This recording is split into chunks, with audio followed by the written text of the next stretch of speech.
వీళ్ళని శిక్షించటం తప్పు కాదు అని శాస్త్రం కొన్ని విషయాలు చెప్పింది. అందులో ఏంటో తెలుసా అండి? ఒకటి, విషం పెట్టిన వాడిని. 2, స్త్రీని అవమానించిన వాడిని. 3, ఇల్లుని అంటబెట్టేసిన వాడిని. 4, మన యొక్క ఆస్తిపాస్తుల్ని లాగేసుకున్నవాడు. ఇలా కొంతమంది ఆకతాయి అనే కేటగిరీకి వస్తారు. వాళ్ళు ఎవరైనా సరే శిక్షకి అర్హులే అని శాస్త్రం చెప్తుంది.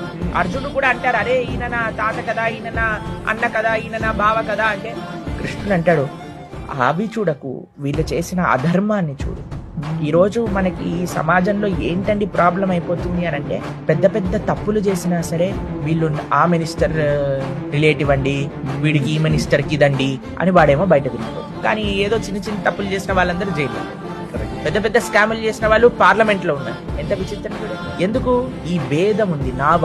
నావాడైతే ఏం తప్పు చేస్తే